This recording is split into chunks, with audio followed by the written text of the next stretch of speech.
सारे फ्रेंड्स को good afternoon, और जल्दी से आप लोग कनेक्ट हो जाइए, फिर स्टार्ट करते हैं। मूल्य शिक्षा पर बात चल रही थी और मूल्यों का वर्गीकरण पर चर्चा हो रही थी हमारी। तो मूल्यों का वर्गीकरण देखते हैं। रितु जी वेरी गुड आफ्टरनून। मूल्यों का वर्गीकरण, मूल्यों का वर्गीकरण। वर्गीकरण से तात्पर्य है कि जो शिक्षा शास्त्री हैं, समाजविद हैं, उन्होंने कौन कौन से मूल्यों को किस श्रेणी में रखा है। तो शैक्षिक मूल्य थे, जिस पर प्रीवियस क्लास में चर्चा की थी। जितने भी शिक्षा से आदर्श क्राइटेरिया या आदर्श मानक जो शिक्षाविदों ने तैयार किए हैं, उसके अकॉर्डिंग जब हम शिक्षण कार्य करते हैं, शिक्षा ग्रहण करते हैं एज ए स्टूडेंट और एज ए टीचर, जितनी भी हम टीचिंग करते हैं, तो उन सभी मूल्यों का जब हम एथिक्स का पालन करते हैं, तब माना जाता है कि हम जो हैं शैक्षिक मूल्यों को आत्मसात किए हुए हैं और शैक्षिक मूल्यों के अनुसार कार्य कर रहे हैं। सभी लोगों को गुड आफ्टरनून, जितने लोग भी जुड़े हुए हैं। ज्योति जी वेरी गुड आफ्टरनून, प्रणाम सभी लोगों को। तो कहने का मतलब है, शिक्षा से रिलेटेड जो मूल्य हैं वो शैक्षिक मूल्यों के अंतर्गत आते हैं। इसी तरीके से नैतिक एवं आध्यात्मिक मूल्यों पर भी चर्चा की थी। नैतिक एवं आध्यात्मिक मूल्य।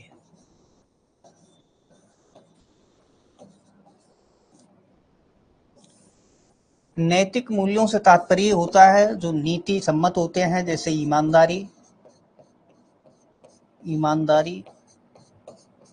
सत्यवादिता,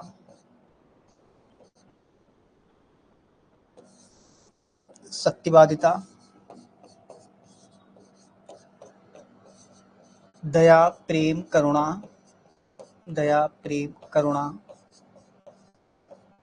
आदि, ये सब नैतिक मूल्यों के अंतर्गत आते हैं, नैतिक और आध्यात्मिक मूल्यों के अंतर्गत आते हैं। साथ ही साथ प्राणी मात्र के प्रति श्रद्धा भाव रखना, संवेदनाएं रखना, दूसरों की पीड़ा का अनुभव करना, ये सब आध्यात्मिक मूल्यों के अंतर्गत आते हैं।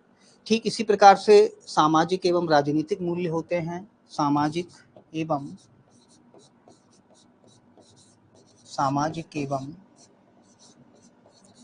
राजनीतिक मूल्य।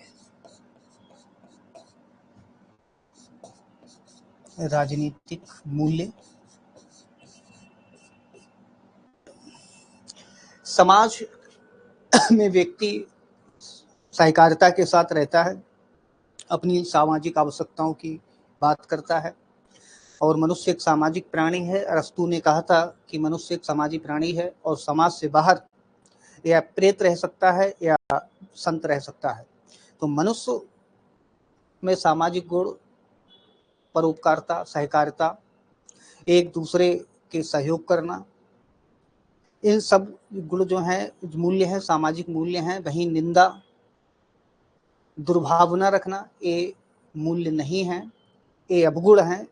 हालांकि ये समाज में पाए जाते हैं। तो परिमार्जन, शिक्षा के द्वारा इन्हीं अवगुणों का परिमार्जन किया जाता है और व्यक्ति को सामाजिक मूल्यों का प्रशिक्षण दिया जाता है, ताकि व्यक्ति समाज में रहकर सदाचार सीखे और सामाजिक कल्याण की भावना से कार्य करे। इसके बाद राजनीतिक मूल्य होते हैं। तो राजनीतिक मूल्यों से तात्पर्य होता है, हाँ, टेस्ट आपका मंडे को होगा प्रियंका जी। मंडे तो आज है, ट्यूसडे परसों होगा आपका। कल कॉलेज की हमारी छुट्टी है, तो कल आपका टेस्ट पेपर तैयार हो जाएगा और परसों बुधवार के लिए आपका टेस्ट होगा। 30 क्वेश्चन होंगे उसमें। अभी तक जितने भी यूनिट पढ़ा दी हैं, सभी यूनिट से क्वेश्चन होंगे। तो राजनीतिक मूल्य, लोकतंत्र की भावना का विकास करना, लोकतांत्रिक नागरिकता का विकास करना, लोकतांत्रिक संवैधानिक मूल्य हैं जो अधिकार, हमारे जो कर्तव्य निर्धारित किए गए हैं संविधान में, उन संविधान के में निर्धारित कर्तव्यों का पालन करना। तो ये सब राजनीतिक मूल्य के अंतर्गत आते हैं। ठीक इसी प्रकार से वैश्विक मूल्य होते हैं। वैश्विक मूल्य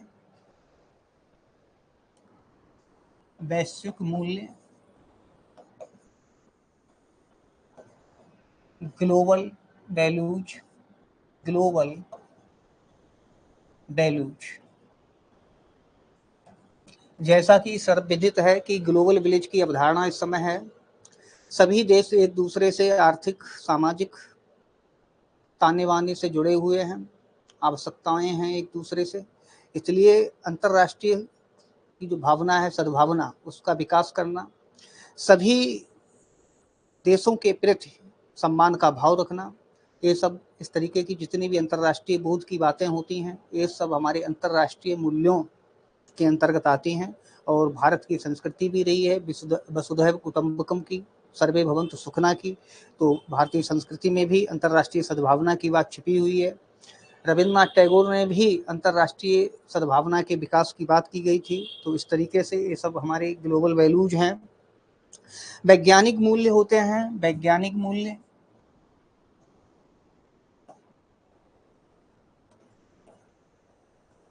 वैज्ञानिक मूल्य से तात्पर्य ऐसी प्रवृत्ति से होता है, वैज्ञानिक प्रवृत्ति का विकास करना छात्रों में, ताकि छात्र जो हैं, जो अंधविश्वास हैं, कुरीतियां हैं, जो कुप्रथाएं चली आ रही हैं, चाहे वो धर्म से जुड़ी हुई हो, सामाजिक ताने बाने से जुड़ी हुई हो, संस्कृतियों से जुड़ी हुई हो, उन सबको त्यागना और वैज्ञानिक चिंतन का विकास करना, वैज्ञानिक तर्क का विकास करना, सही और गलत में अंतर पैदा करना, वस्तुनिष्ठता का विकास करना, ये सब हमारे वैज्ञानिक मूल्य के अंतर्गत आते हैं।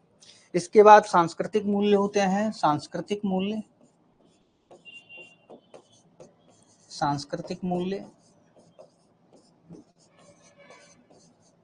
प्रत्येक समाज की अपनी संस्कृति होती है, धरोहर होती है, जो पीढ़ी दर पीढ़ी जिसको हम एक पीढ़ी से दूसरी पीढ़ी में ट्रांसफर करते हैं।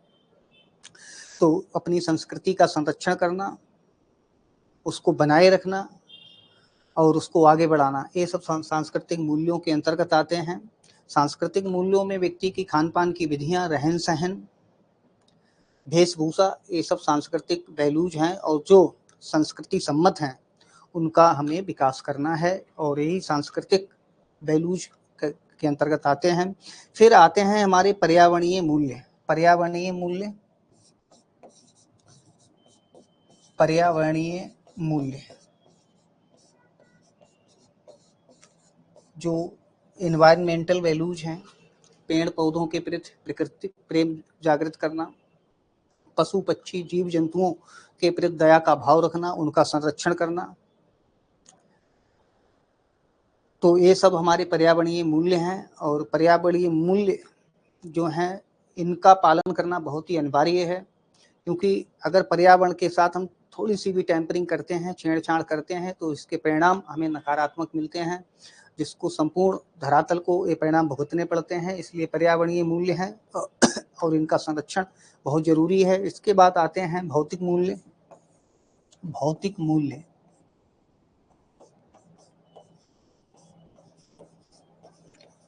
भौतिक मूल्य से तात्पर्य होता है कि जो हमारे भौतिक सुख सुविधाओं के साधन हैं। आज भौतिक मूल्यों में, जैसा कि पिछली क्लास में चर्चा की थी, कि लोग जो हैं मनी मेकिंग में लगे हुए हैं, किसी तरीके से धन कमाने में और भौतिक साधनों को जोड़ने में लगे हुए हैं। तो यहाँ पर हमें थोड़ा सा चिंतन करना है कि भौतिक साधन जितनी हमारी आवश्यकता है, आवश्यकता के अनुसार उनको जोड़ना है, अत्यधिक उनके पीछे नहीं पड़ना है, उनका भोग नहीं करना है, उनका हमें आवश्यकता अनुसार उनका भोग करना है। तो इस तरीके से भौतिक मूल्य हैं और भौतिक मूल्यों में व्यक्ति का घर, मकान, कार, मोबाइल, ये सब आते हैं, तो ये भौतिक मूल्य हैं। तो इस तरीके से आपके मूल्यों का वर्गीकरण किया गया है। अब इम्पॉर्टेंट बात आती है जहाँ से सर्वाधिक क्वेश्चन पूछे जाते हैं कि मूल्य शिक्षा का विकास की पृष्ठभूमि। मूल्य शिक्षा की पृष्ठभूमि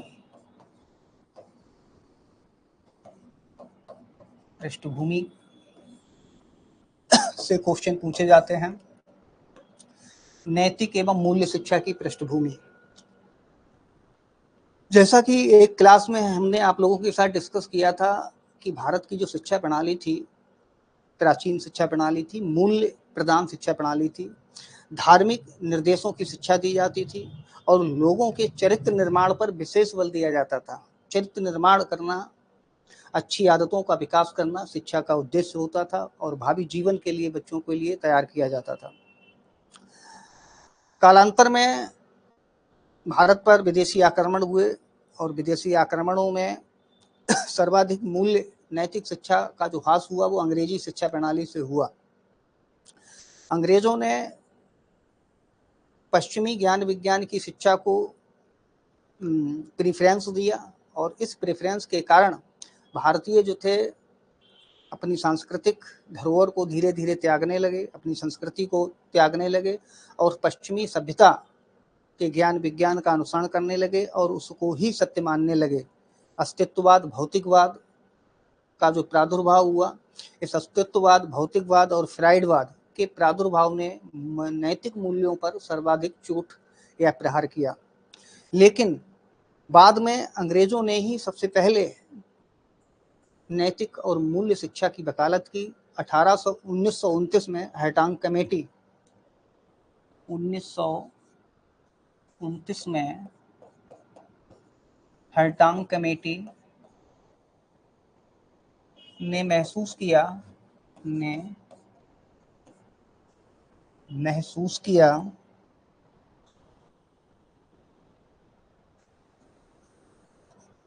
महसूस किया कि भारतीय विद्यालयों में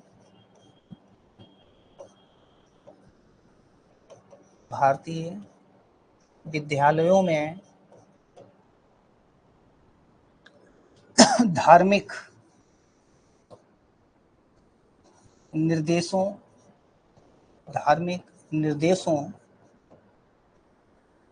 की शिक्षा दी जाए। धार्मिक निर्देशों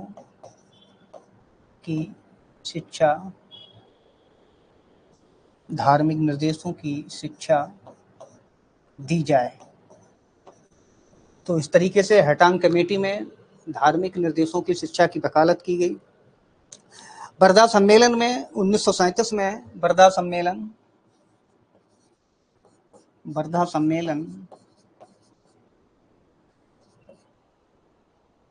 1937 में गांधी जी ने नैतिक और चरित्र निर्माण की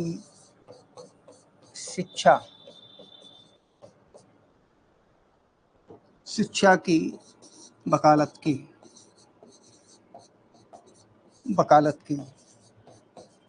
ठीक इसी तरीके से 1948 में राधा कृष्णन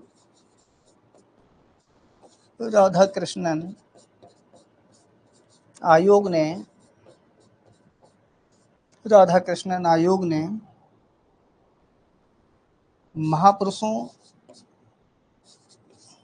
महापुरुषों की जीवनियों, उनके उपदेशों,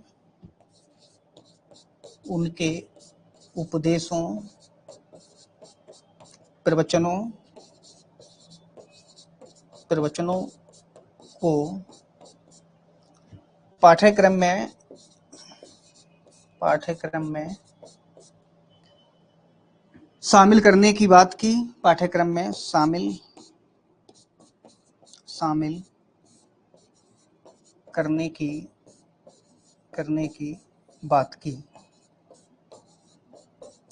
ताकि जो छात्र हैं, छात्रों का, हाँ देखो, वर्धा सम्मेलन गांधी जी ने शिक्षा से रिलेटेड था, जहां पर गांधी जी ने अपना बेसिक शिक्षा प्रणाली की नींव डाली थी, एक नई पद्धति का निर्माण किया था और हस्त कौशल पर आधारित थी, इंटीग्रेटेड इनकी शिक्षा प्रणाली थी। हालांकि सफल नहीं हो पाई, कच्चा माल की बर्बादी हुई, प्रोडक्शन हो नहीं पाया, ग्राहक नहीं मिल पाए बच्चों के द्वारा बनाए हुए जो उपकरण हुआ करते थे उनके, तो फेल हो गई थी बेसिक शिक्षा प्रणाली। वर्धा सम्मेलन था।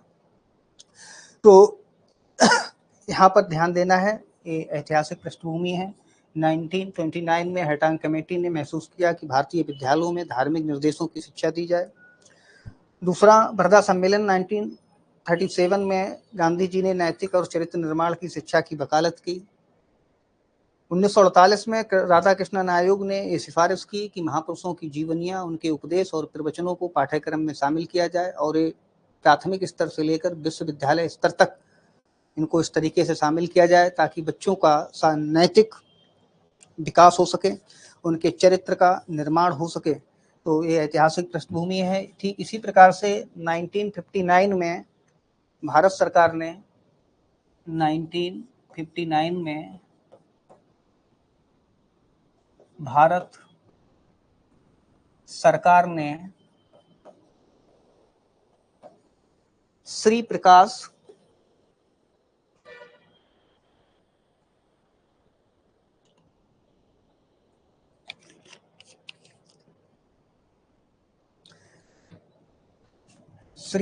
की अध्यक्षता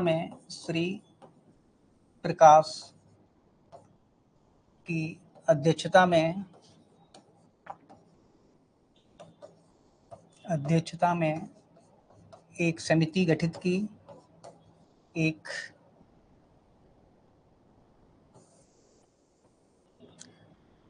में नैतिक और धार्मिक शिक्षा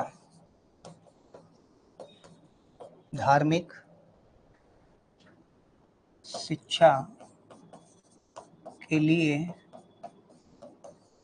एक समिति का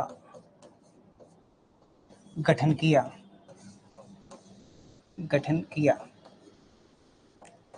बाद में समिति ने 1960 में अपनी सिफारिशें सरकार को सौंपी थी। क्वेश्चन पूछा जाता है कि श्री प्रकाश समिति का संबंध है, क्वेश्चन ये बहुत इंपॉर्टेंट है, पूछा जाता है तो ध्यान रखना है। श्री प्रकाश समिति का संबंध नैतिक और धार्मिक शिक्षा से है, ये ध्यान रखना है, क्योंकि इस तरीके से क्वेश्चन पूछा जाता है कि श्री प्रकाश समिति का संबंध है पंचायती सुधार व्यवस्था से, माध्यमिक शिक्षा से, या प्राथमिक शिक्षा से, या धार्मिक एवं नैतिक शिक्षा से। तो ध्यान में रखना है, श्री प्रकाश समिति का संबंध नैतिक और धार्मिक शिक्षा से है।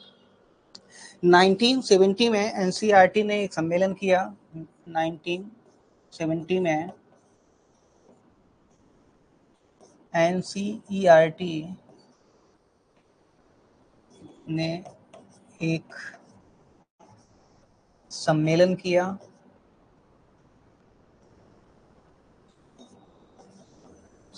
किया जिसमें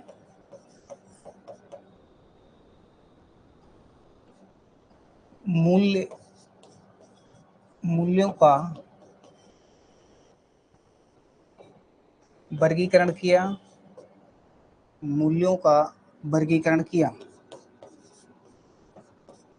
और इन मूल्यों का वर्गीकरण किया कि कौन कौन से ऐसे मूल्य हैं जो मानवीय जीवन के लिए आवश्यक हैं और इनका विकास किया जाना चाहिए। इनमें श्रम का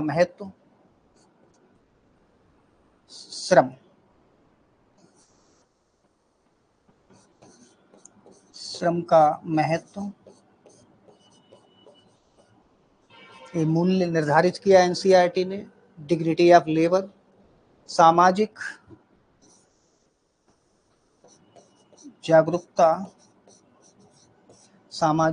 जागरूकता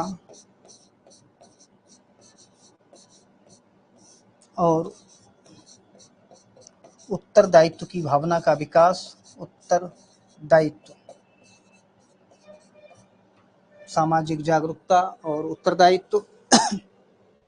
दूसरे धर्मों के प्रति सम्मान, दूसरे धर्मों के प्रति सम्मान, निर्भयता,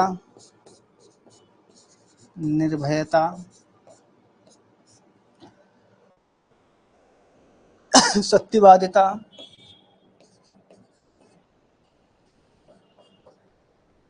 अहिंसा, ईमानदारी,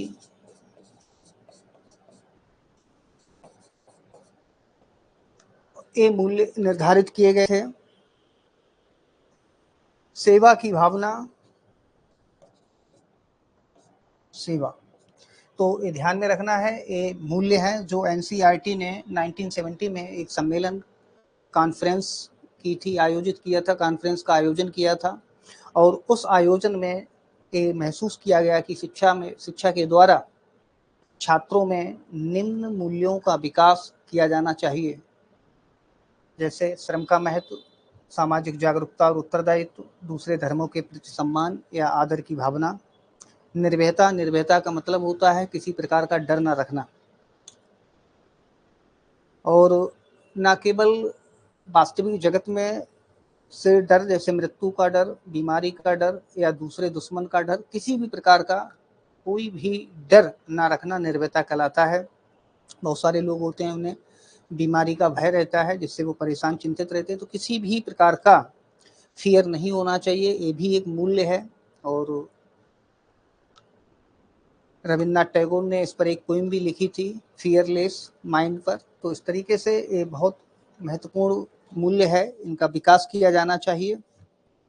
तो इस तरीके से ये पृष्ठभूमि है। यहाँ पृष्ठभूमि से क्वेश्चन जो सबसे इम्पोर्टेंट बनता है वो स्त्री प्रकाश समिति, हरटांग कमेटी, राधा कृष्णन आयोग और एनसीईआरटी। यहाँ से मूल्य शिक्षा के विकास की बात की गई, और वर्तमान समय में वैल्यू एजुकेशन एक स्वतंत्र विषय के रूप में डेवलप हो चुका है। तो यहाँ से आपके क्वेश्चन बनते हैं। अब बात करते हैं मूल्यों के ह्रास के कारण। मूल्यों के ह्रास के कारण,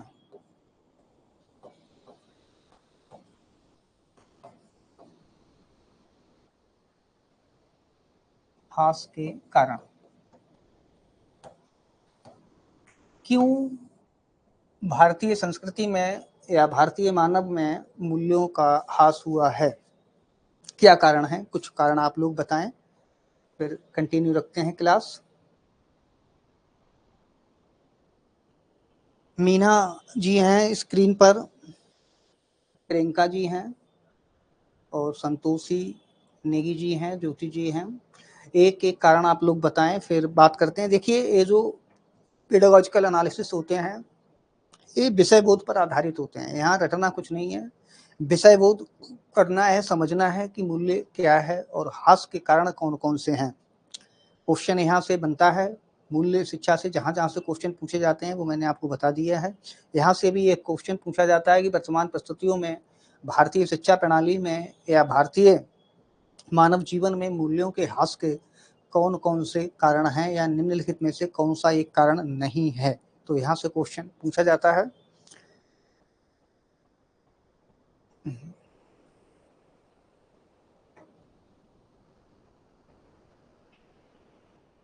हाँ, एक आपने बताया वेस्टर्न कल्चर का अंधानुकरण। वेस्टर्न कल्चर बुरी नहीं है, लेकिन उसका अंधानुकरण गलत है।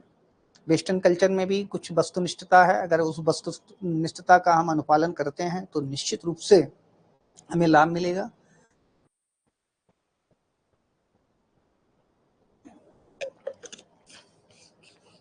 हाँ, एजुकेशन के स्तर में गिरावट आशा जी ने बताई है। एकल परिवार में भी, हाँ, ये कारण भी है, गायत्री जी ने बताया है। दिखावे के लिए जी ने, यहाँ ये सभी कारण हैं। आदमी अत्याधिक अत्याधिक भौतिकवादी संस्कृति की ओर मुड़ गया है, अध्यात्म पीछे रह गया है और पाखंड बाहर आया है। दूर तीर्थ यात्रा पर जाना लोग अध्यात्म समझते हैं, मंदिरों में पूजा करना अध्यात्म समझते हैं, प्रसाद चढ़ाना अध्यात्म समझते हैं, जबकि अध्यात्म इससे बहुत ऊपर की चीज है। अध्यात्म एक प्राणी मात्र के प्रति संवेदना है, दूसरों के दुख दर्द में शामिल होना, एक दान, जो जरूरत के लोग हैं उनको दान देने से आपकी आध्यात्मिकता स्पष्ट होती है। मंदिर और मस्जिदों में दान देने से आध्यात्मिकता का कोई संबंध नहीं है। तो यहाँ से मूल्यों में गिरावट आई है, दिखावा आ गया है, कावड़ चढ़ाने वालों की संख्या निरंतर बढ़ती जा रही है। तो इस तरीके से दिखावा, झूठी शान शौकत के कारण मूल्यों में कारण आई है। शिक्षा शास्त्रियों ने कुछ महत्वपूर्ण कारण बताए हैं, उन पर चर्चा कर लेते हैं। विकासवादी विचारधारा के प्रभाव के कारण, विकासवादी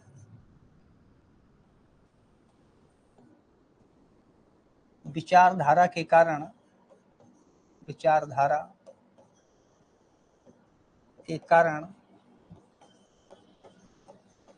मूल्यों में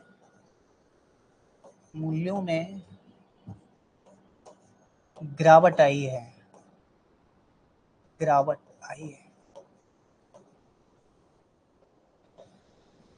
देखिए, वैसे तो विकासवादी विचारधारा होना चाहिए, हमें प्रोग्रेसिव होना चाहिए, लेकिन इस प्रोग्रेसिवनेस ने मानवता को बहुत नुकसान पहुंचाया है। और जैसा कि सभी लोग जानते हैं कि मानवता से बड़ी कोई चीज भी नहीं है। तीव्र औद्योगिकरण, लगातार दिन रात काम करना, अपने हितों को साधने के लिए दूसरों के हितों का ध्यान नहीं रखना, लोगों को झूठी प्रशंसा करके अपना काम निकालना, इन सब के कारण मूल्यों में गिरावट आई है। सिर्फ लोग ज़्यादा से ज़्यादा वस्तुएं खरीदना चाहते हैं, धन का उपार्जन करना चाहते हैं, और वो इसी को विकास समझ बैठे हैं। अगर किसी व्यक्ति ने फ्लैट खरीद लिया है, कार खरीद ली है, तो लोग कहेंगे उसने बड़ा विकास किया है, तरक्की की है। वहीं अगर किसी व्यक्ति ने सेवा की है, कर्तव्य निष्ठा के साथ परिवार की सेवा की है, समाज की सेवा की है, अपनी सेवा की है, और लेकिन उसने भौतिक वस्तुओं का संग्रह नहीं किया है, तो ऐसे व्यक्ति को विकासवादी नहीं माना जाता है आज की डेट में। आज की डेट में है कि किसी तरीके से कुकर्मों से धन जोड़ लिया और संसाधन जुटा लिए, विकासवादी विचारधारा, विकासवादी पुरुष उसे मान लेते हैं, जबकि ऐसा नहीं है। कि व्यक्तिवाद,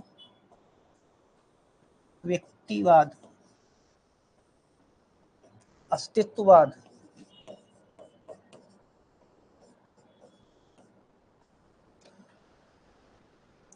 फ्राइडवाद को भी शिक्षा शास्त्री मानते हैं कि अत्यधिक फ्राइडवाद के प्रचार ने भी मूल्यों में गिरावट लाए हैं। व्यक्तिगतवाद, अस्तित्ववाद, फ्राइडवाद, मार्क्सवाद को भी कुछ शिक्षा शास्त्री मानते हैं आदि के कारण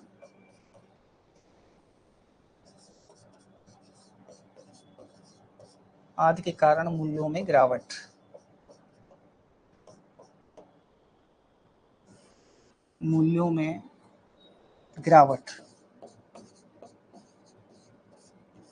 देखिए, आधुनिक काल में बहुत सारे बाद इज्म, जिसे हम बोलते हैं इज्म, जैसे आदर्शवाद भी है, यथार्थवाद भी है, इन्होंने मानवीय मूल्यों का संरक्षण किया है, ईश्वरीय सत्ता को स्वीकार किया है। लेकिन अस्तित्ववाद जो है वो व्यक्ति के अस्तित्व की बात करता है और किसी भी तरीके से अपने अस्तित्व को बनाए रखने की बात करता है, समाज में अनुकूलन करने के लिए।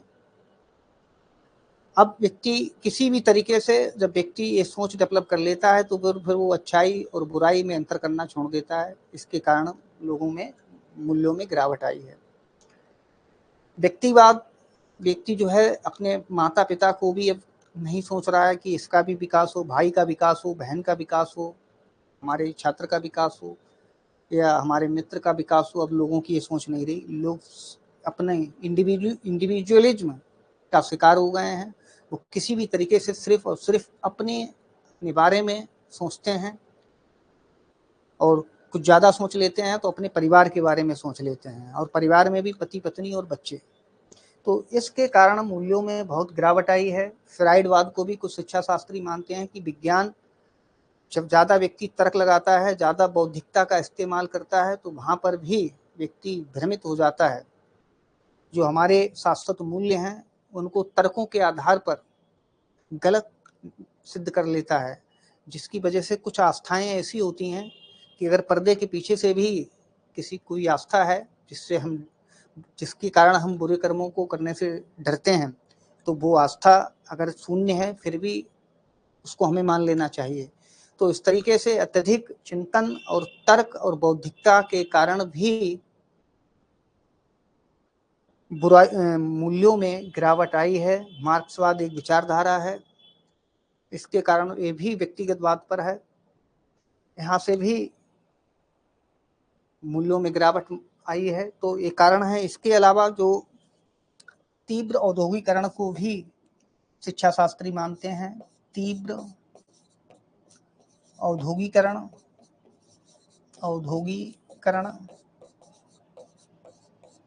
नगरीकरण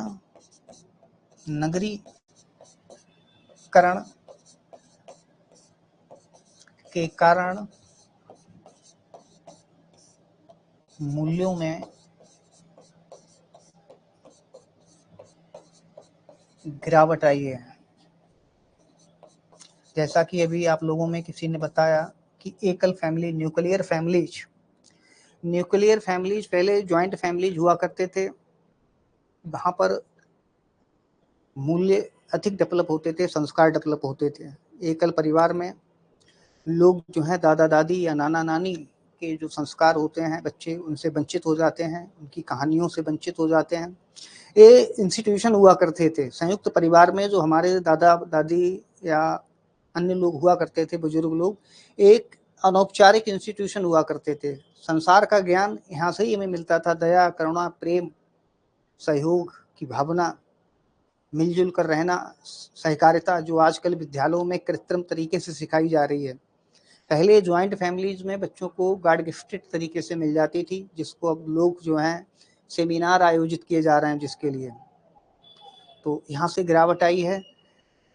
तीव्र औद्योगिकरण, नगरीकरण के कारण ये जो ज्वाइंट फैमिली हैं, ये मजबूरी में भी न्यूक्लियर फैमिली बन गए हैं। लोग बाहर नौकरियां करने जाते हैं तो अपने ज्वाइंट फैमिली को उन्हें छोड़ना पड़ता है।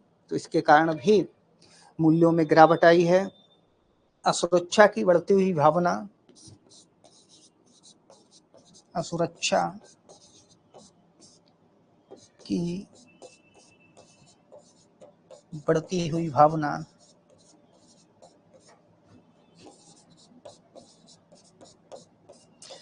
लोगों का भरोसा नहीं रहा है। कुछ लोग जो हैं भविष्य के लिए धन जोड़ रहे हैं कि हम बुढ़ापे पर बीमार पड़ जाएंगे तो पैसा कहाँ से लाएंगे, इसलिए पहले से ही धन को एकत्र करके रख लो। जिनके पास बहुत धन है उनमें असुरक्षा की भावना है कि इस धन को किस तरीके से सही जगह पर निवेश किया जाए।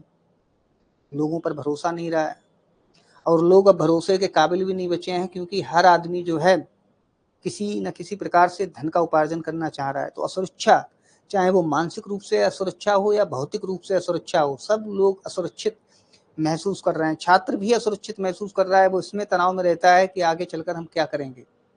तो इसके कारण मूल्यों में गिरावट आई है। सब चीटिंग के माध्यम से, किसी तरीके से माध्यम से सफलता को प्राप्त करना चाहते हैं, और जब व्यक्ति किसी तरीके से धन जोड़ना चाहता है, सफलता को प्राप्त करना चाहता है, तो यही वो स्थिति है जहाँ पर मूल्यों का गला घोंट दिया जाता है। मूल्य अपने आप घुट के खत्म हो जाते हैं।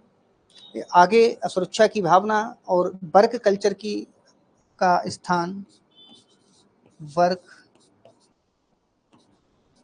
कल्चर का स्थान अब कंज्यूमर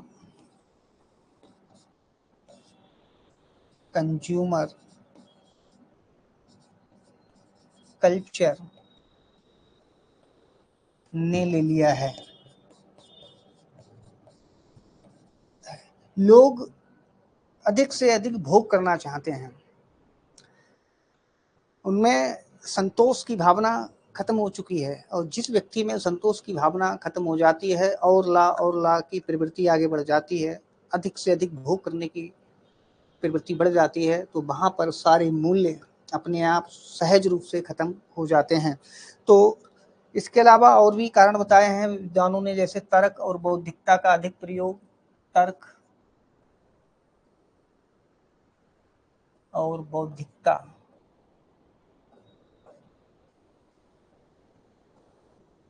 का अधिक प्रयोग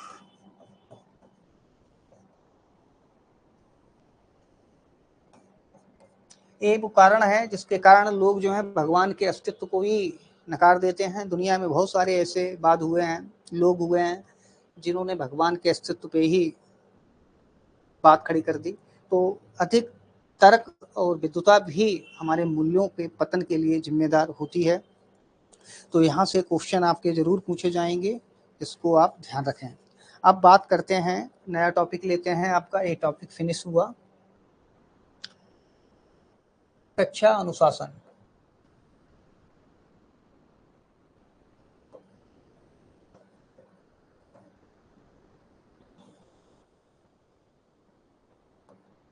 क्लास डिसिप्लिन, डिसिप्लिन पहले तो अनुशासन को समझेंगे, कक्षा अनुशासन उससे ही निकल कर आ जाएगा। अनुशासन क्या है और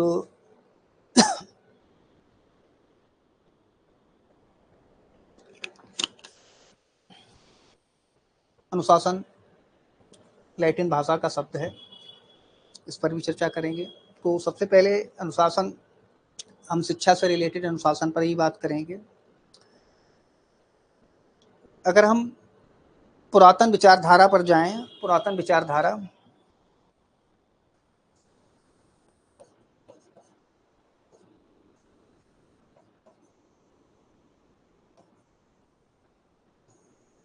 पुरातन का मतलब प्राचीन है। प्राचीन विचारधारा में दमनात्मक अनुशासन पर विशेष बल दिया जाता था।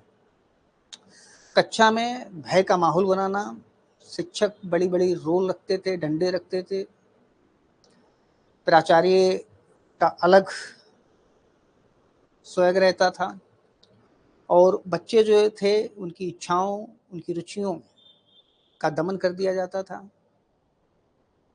इस्लामी शिक्षा पद्धति में देखें तो कुरान की आयतें रटाना शिक्षा माना गया था। वहीं वैदिक धर्म ग्रंथों में देखें, वैदिक शिक्षा को देखें तो संस्कृत के श्लोक रटाना, उनका वाचन कराना माना जाता था और बहुत अनुशासन में क्लास में भय का वातावरण रहता था। लेकिन मनोविज्ञान के प्रादुर्भाव ने अनुशासन की इस विचारधारा का विरोध किया। उन्होंने कहा कि किसी भी तरीके से हमें दंड नहीं देना है, क्योंकि दंड, मनोविज्ञान ने सिद्धांत सिद्ध किया है कि दंड देने से व्यक्ति के व्यवहार में कुछ देर के लिए तो वांछित परिवर्तन कर सकते हैं आप, कुछ देर के लिए, लेकिन स्थायी रूप से हम वांछनीय परिवर्तन नहीं कर सकते हैं। और इसकी अपेक्षा बालक जो है उस गतिविधि को और उत्तेजना के साथ दोहराने लगता है, जिसके लिए उसे सजा दी जाती है। वहीं धनात्मक अनुशासन हो, सृजनात्मकता पर आधारित हो, दया, प्रेम, सहानुभूति, सहयोग पर आधारित यहाँ पर अनुशासन होता है, जिसमें आत्म अनुशासन जैसे डेवलप होता है, तो वहाँ पर जो स्थायी वांछित परिवर्तन होते हैं, हम जो वास्तव में परिवर्तन करना चाहते हैं छात्रों के मस्तिष्क में, उनके व्यवहार में, तो वो दया, प्रेम, सहानुभूति और सृजनात्मकता के साथ उस अनुशासन की हम उत्पत्ति कर सकते हैं, ना कि डंडा दिखाकर, मुर्गा बनाकर, बेंत मारकर हम छात्रों में अनुशासन विकसित नहीं कर सकते हैं। तो प्राचीन विचारधारा दमनात्मक अनुशासन पर आधारित थी। आधुनिक विचारधारा जो है ये सृजनात्मक, सहानुभूति, लिख लेते हैं जिससे आपको ध्यान रहेगा। पुरातन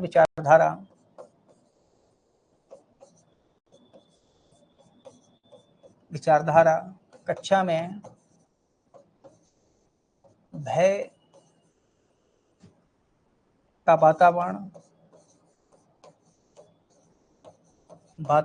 सृजित करके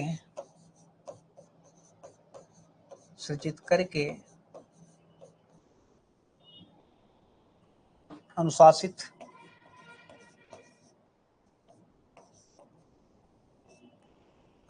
करती थी छात्रों को, या छात्रों को अनुशासन में रखती थी। आधुनिक विचारधारा जो है,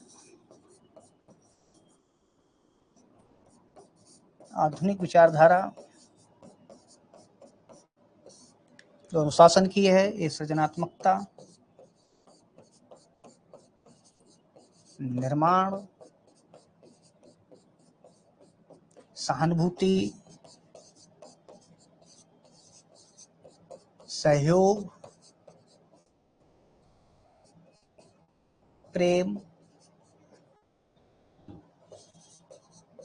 और करुणा पर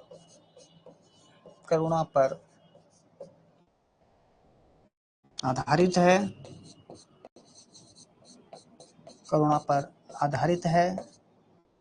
जिसके द्वारा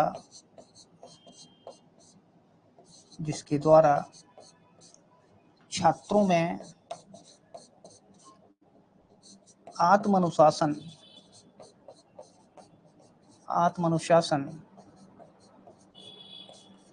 विकसित होता है। तो यहाँ से क्वेश्चन पूछा जाता है कि अनुशासन की आधुनिक विचारधारा का कंसेप्ट क्या है। तो ध्यान में रखना है, अनुशासन की आधुनिक विचारधारा का कंसेप्ट है सृजन, निर्माण, सहानुभूति, सहयोग पर आधारित है। और जब ये सब चलता है विद्यालय में, क्लास में या क्लास के बाहर भी, तो हम आत्म अनुशासित होते हैं और यही सच्चा अनुशासन है। इस अनुशासन का जो प्रभाव होता है वो स्थायी होता है, व्यक्ति जीवन भर के लिए संतुलित हो जाता है, उसके चरित्र का निर्माण हो जाता है। टीपी नन की एक डेफिनेशन दी है, टीपी नन,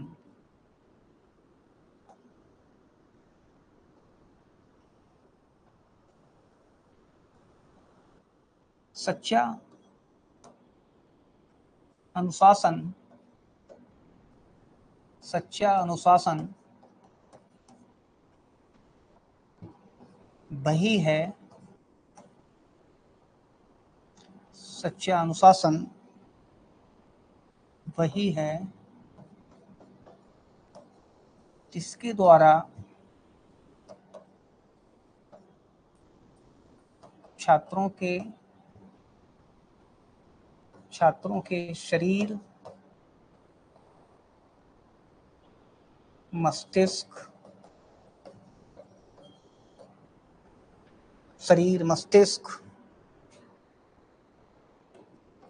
और आत्मा को प्रशिक्षण, जिसके द्वारा छात्रों के शरीर, मस्तिष्क और आत्मा को प्रशिक्षण मिलता हो। तो बहुत इंपॉर्टेंट डेफिनेशन है टीपी नन की, पूछ भी ली जाती है कभी कभी। इन्होंने कहा है कि सच्चा अनुशासन वही है जिसके द्वारा छात्रों के शरीर, मस्तिष्क और आत्मा को प्रशिक्षण मिलता हो। अर्थात अनुशासन के द्वारा शरीर को भी प्रशिक्षण मिल रहा है, मस्तिष्क का भी अभ्यास हो रहा है और आत्मा को भी अनुभूति हो रही है। तो ऐसा अनुशासन जो है आत्म अनुशासन से ही, ये सब अनुशासन जो है आत्म अनुशासन से ही विकसित होता है, जहाँ पर हम जीवन चरित्र निर्माण कर लेते हैं और मन, शरीर, आत्मा सबको संतुलित रखते हैं। इनमें तीनों में इंटीग्रेशन होता है, एकीकरण होता है। अगर किसी भी तरीके से आपके शरीर में कोई समस्या क्रिएट होती है, उसका प्रभाव मस्तिष्क पर पड़ता है और मस्तिष्क पर जब प्रभाव पड़ता है तो उससे आत्मा को भी कष्ट होता है। इसलिए टीपी नन ने कहा कि सच्चा अनुशासन वही है जिसके द्वारा छात्रों के शरीर, मस्तिष्क और आत्मा को प्रशिक्षण मिल सके। तो ये अनुशासन है, अनुशासन के कंसेप्ट हुई। अब बात करेंगे कि ये लैटिन वर्ड है, यहाँ से भी कभी कभी क्वेश्चन पूछ लेते हैं। डिसिप्लिन, डिसिप्लिन लैटिन भाषा के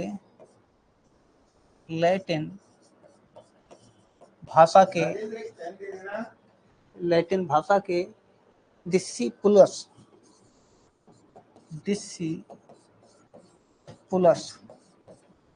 शब्द से लिया गया है, जो शिक्षार्थी या शिष्य, जो शिक्षार्थी या शिष्य के अर्थ के रूप में, शिष्य के अर्थ के रूप में यूज अर्थात प्रयोग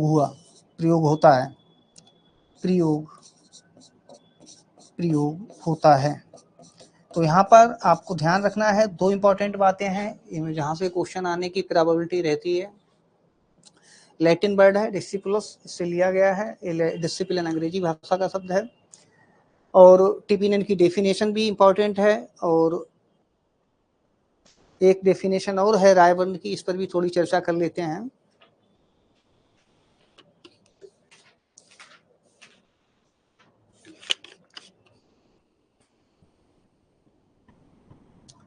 रायबर्न की डेफिनेशन है, रायबर्न, इन्होंने कहा है कि सच्चा अनुशासन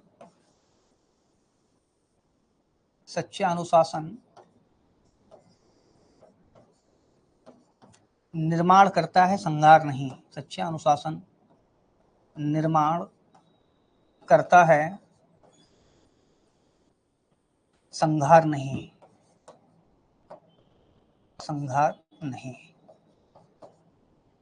और चरित्र निर्माण करना ही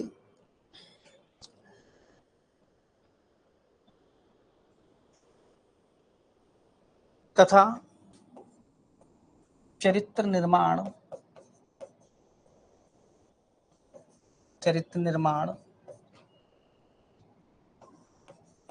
करना ही अनुशासन का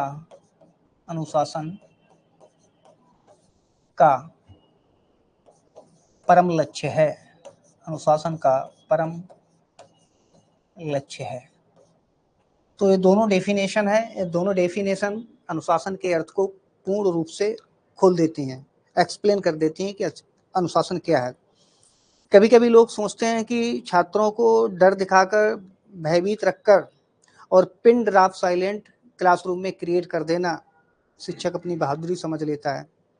तो वहाँ पर छात्र कुछ समय के लिए अपने आप को शांत कर लेते हैं, लेकिन वास्तविक रूप से उनकी जो सृजनशीलता है, दबी हुई इच्छाएं हैं, भय में इच्छाएं दबती हैं, व्यक्ति के अंदर जो जिज्ञासाएं होती हैं वो दब जाती हैं। वहीं जहाँ पर मित्रवत कक्षा प्रबंधन है, आज मित्रवत कक्षा प्रबंधन की बात की जा रही है। शिक्षक सुविधादाता है, फैसिलिटेटर जिसे बोलते हैं। अभी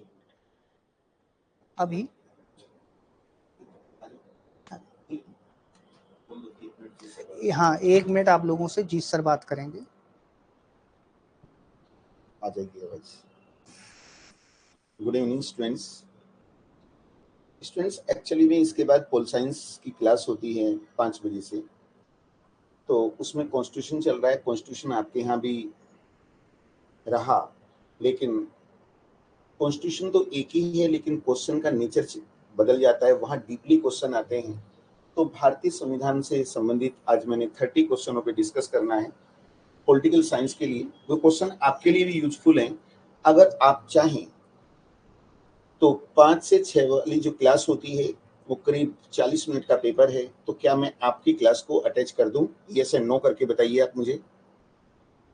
हाँ चलो ओके, तो 5 से 6 बजे की क्लास में मैं आपको अटैच करूंगा और मैं उम्मीद करूंगा कि आप, क्योंकि वो क्वेश्चन बहुत ही सुंदर क्वेश्चन है। ओके थैंक यू, मैं छोड़ूंगा आपको। ओके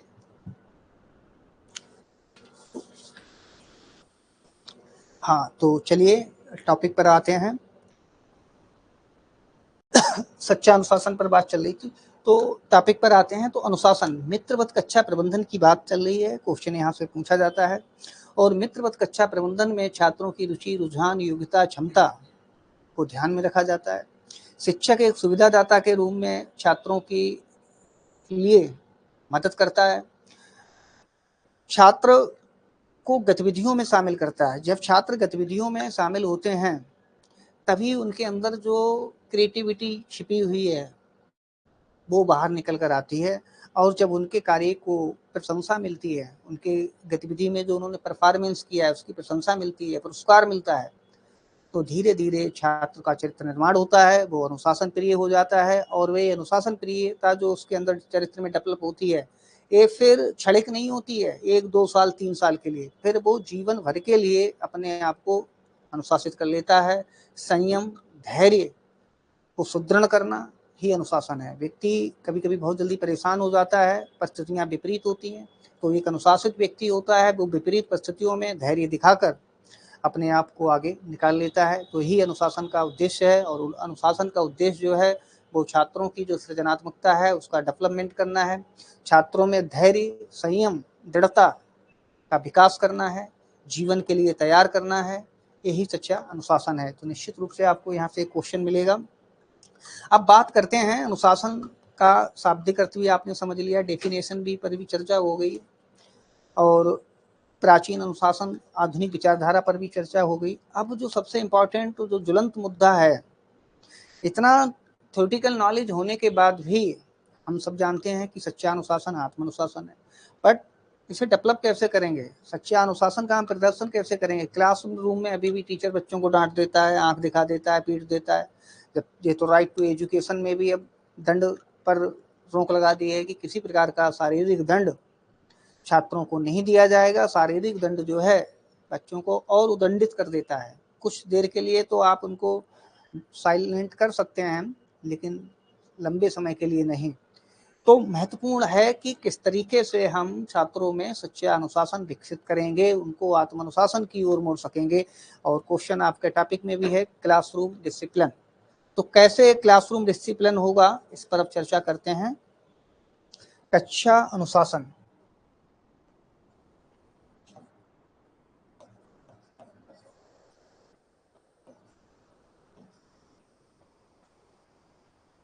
क्लासरूम डिसिप्लिन शिक्षकों के लिए है। पहला ही बिंदु है शैक्षणिक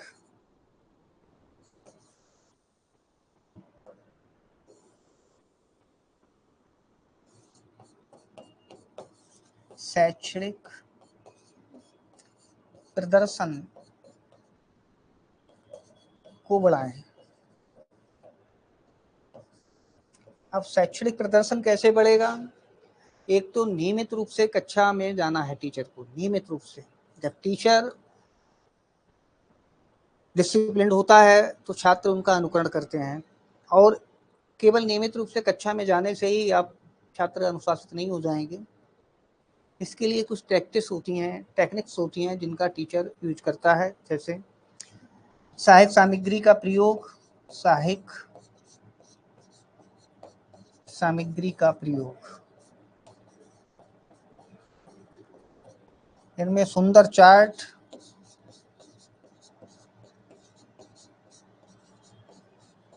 चित्र मानचित्र हो सकते हैं, चित्र मानचित्र, मॉडल, सुंदर चार्ट, चित्र मानचित्र, मॉडल आदि का प्रयोग। इससे अवधान डेवलप होता है। छात्र लंबे समय तक अपने ध्यान को फोकस कर लेते हैं टॉपिक पर।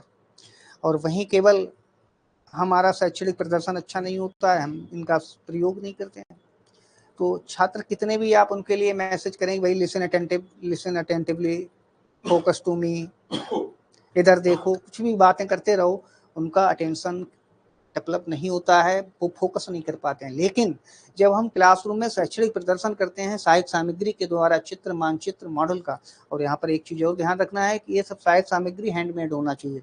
बाजार से खरीदी हुई वस्तुओं का प्रभाव छात्रों के मस्तिष्क पर इम्पैक्ट नहीं डालता है। और जब टीचर के हैंडमेड जो कंटेंट होता है, कंटेंट से रिलेटेड जो भी हम ऑडियो विजुअल सामग्री का प्रयोग करते हैं, तो एक तो इससे लाभ ये होता है कि छात्रों की जो क्रिएटिविटी है उसको हवा मिलती है, उसको फ्यूल मिलता है। वो कहता है यार टीचर ने कितना अच्छा बनाया, मैं भी बना सकता हूँ। दूसरा, ध्यान भंग नहीं होता है क्लासरूम में, तो शैक्षणिक प्रदर्शन। दूसरा, छात्रों की भागीदारी को बढ़ाएं, छात्रों की भागीदारी बढ़ाएं। अब सोचने वाली बात है, भागीदारी कैसे बढ़ेगी भाई।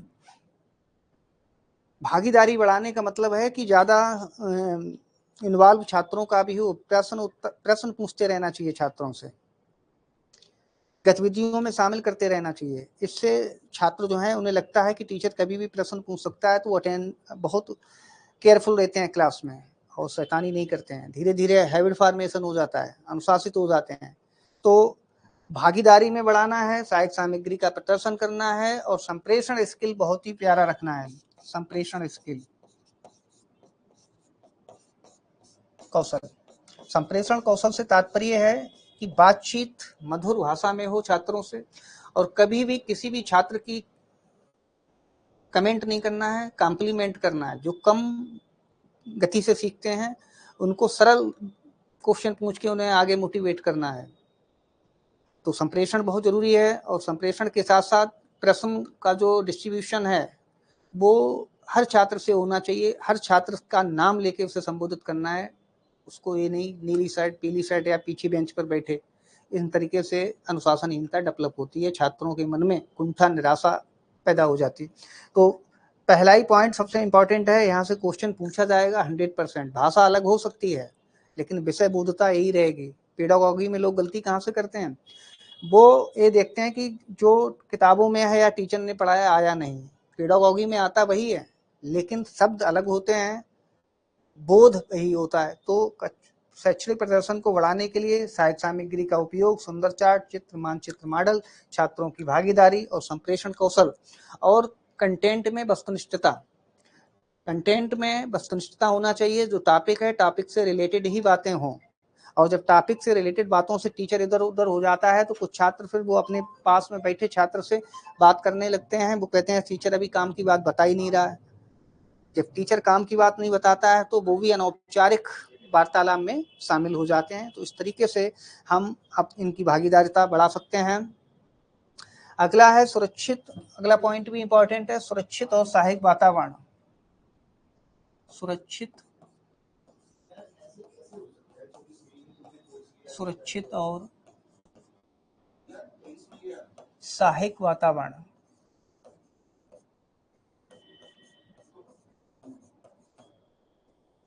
क्लासरूम में जो वातावरण हो, एनवायरनमेंट हो, वो सुरक्षित हो। हर छात्र को महसूस होना चाहिए कि वो सुरक्षित है। किसी भी प्रकार से उसे ऐसा नहीं लगे कि कोई मेरी कम बुद्धि के कारण कोई मुझ पर कमेंट कर सकता है या कोई व्यक्ति मेरी कदकाठी रंग रूप के आकार पर भद्दा कमेंट कर सकता है। इससे भी छात्र चिंतित रहते हैं। तो या जेंडर के आधार पर लड़कियों को किसी भी प्रकार की असुरक्षा की भावना ना महसूस हो। महिला शिक्षक है तो महिला शिक्षक को असुरक्षा की भावना ना हो। तो कहने का मतलब है एक सुरक्षित एनवायरनमेंट हो और सहायक वातावरण हो, सहकारिता पर आधारित होना चाहिए। शिक्षक छात्रों की मदद के लिए तत्पर रहे और जो मनोवैज्ञानिक टीचर होते हैं वो हमेशा चिंता प्रकट करते रहते हैं अपने छात्रों के प्रति। तो छात्रों को लगता है, ध्यान रखते हैं, भले ही अंदर से उनके अंदर कोई मन में फीलिंग ना हो, लेकिन छात्रों को सही मार्ग और गति देने के लिए वो कहते हैं भाई आप लोग पढ़ो, मुझे बड़ी चिंता है।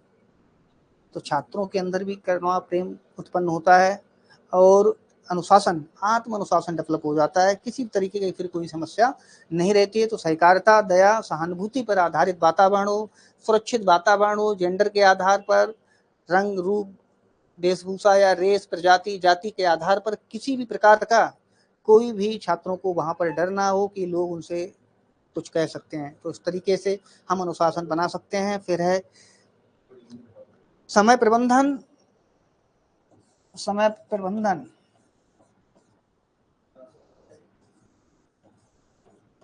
समय प्रबंधन और संगठनात्मक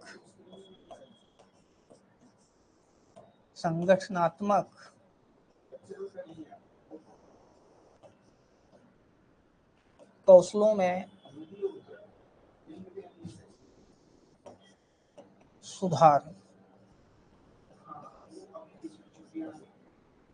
देखो, समय प्रबंधन बहुत जरूरी है। टाइम मैनेजमेंट, विद्यालय का एक समय सारणी होती है और जब उस समय सारणी का शिक्षक, प्रधानाध्यापक, छात्र सभी लोग फॉलो करते हैं तो अनुशासन की डेवलप शुरू हो जाता है और हैबिट फॉर्मेशन होने लगता है। एक बार आपका समय प्रबंधन का, टाइम मैनेजमेंट का हैबिट फॉर्मेशन हो गया तो जीवन भर रहता है।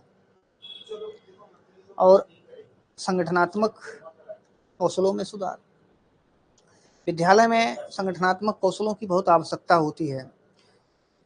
विभिन्न संस्कृतियों से, पृष्ठभूमियों से छात्र आते हैं, उनके बीच में एक समन्वय बनाए रखना। विद्यालय के संसाधनों में जैसे खेल कूद है, अब पाठ्य सहगामी क्रियाएं भी छात्रों में डेवलप करती हैं अनुशासन। तो पाठ्य सहगामी क्रियाएं और पाठ्यक्रम के बीच में संगठन डेवलप करना, कोऑर्डिनेशन बनाए रखना, समय प्रबंधन को फोकस करना, कभी लेट ना होना, क्लास में टाइम से जाना और क्लास को टाइम से ही छोड़ना। ऐसा भी नहीं कि आपकी 45 मिनट का पीरियड है और आप 50 मिनट पढ़ा रहे हैं। इससे छात्रों में नीरसता क्रिएट होती है और जो दूसरा टीचर होता है, जो वेटिंग में होता है, उसके मन में भी आपके प्रति असंतोष की भावना क्रिएट होती है। तो समय के अनुसार जाना, समय के अनुसार क्लासरूम में आना, ये सब आदतें डेवलप होती हैं। छात्र इनका अनुकरण भी करते हैं। इस टॉपिक बहुत इंपॉर्टेंट है, कल कंटिन्यू रखेंगे, परसों आपका टेस्ट लेंगे। और तब तक के लिए धन्यवाद, नमस्कार।